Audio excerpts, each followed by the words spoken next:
Hello বন্ধু, আমার কথা হবে দেবের নতুন মুভি ধূমকেতু নিয়ে। অ্যাকচুয়ালি এটা নতুন, এটা অনেক পুরনো। আমি এই মুভিটা নিয়ে কথা বলছিলাম তখন যখন আমি দেবের ফিউচারে কী কী মুভি আসছে এই নিয়ে একটা কথা বলছিলাম। 2025-এর পরে 2025-এ এবং পরে কত কী মুভিগুলো দেবের তরফ থেকে আসছে, ঠিক আছে, নেক্সট এগুলো করছে খাদানের পরে, সেই নিয়ে কথা বলছি। এই ভিডিও ডেফিনেটলি চেক আউট করে, সেখানে ধূমকেতুর কথাও বলেছিলাম।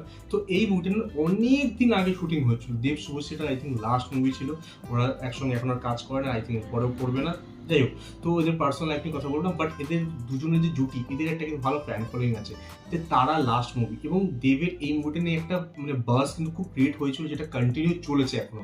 আর এই মুভিটা বারবার শেলফ হচ্ছে, বারবার বলছে রিলিজ হবে, শেলফ হচ্ছে, রিলিজ হবে, বাট এটা চলছে। কিন্তু তবুও সবার কিন্তু মন থেকে এই মুভিটা যায়নি। তার কারণটা হচ্ছে দেবের যে বয়স্ক লুকটা, ঠিক আছে, ওই যে পস্তাটিকের লুকটা, ওটা এতটা বেশি ইমপ্রেসিভ, তো তাই জন্য এটা কিন্তু যায়নি। তার সঙ্গে আরেকটা বিষয় যে কৌশিক গাঙ্গুলির ডাইরেক্টর, উনি বলেছেন দেবের one of the best performance ওই টাইমে দাঁড়িয়ে। তো সেই জায়গা থেকে ওই দেবের এত ভালো পারফরমেন্স এবং শুভশ্রী দেবের জুটি, কৌশিক গাঙ্গুলির ডাইরেকশন, সব মিলিয়ে মুভিটার একটা ভালো বাস ছিল, যেটা এখনো ধরে রাখতে পেরেছে। এবং অনেকবার মুভিটা আগে পিছিয়ে করার পরে শোনা যাচ্ছিল মেতে রিলিজ করবে, কিন্তু মেতে রিলিজ হলো না। তো রিলিজটা হবে কবে? বিকজ ডিসেম্বর ওর মুভি আসছে, পুজোতে মুভি আসছে, তো আসবে কবে?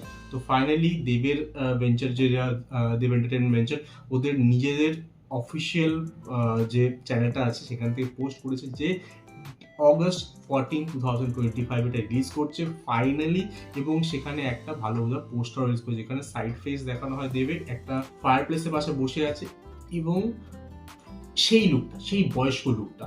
তো সেইটা কিন্তু বেশ ইন্টারেস্টিং লাগছে এবং আমি কিন্তু খুব বেশি এক্সপেকটেশন রাখছি এই মুভি থেকে। বিকজ অনেকগুলো বিষয়, ফার্স্ট কৌশিক গাঙ্গুলি আর দেবের কোলাবোরেশন, তারপরে কৌশিক স্টেটমেন্ট যে ওর one of the best performance, তারপরে দেবের যে লুকটা, এবার দেব শুভশ্রীর যে কেমিস্ট্রি।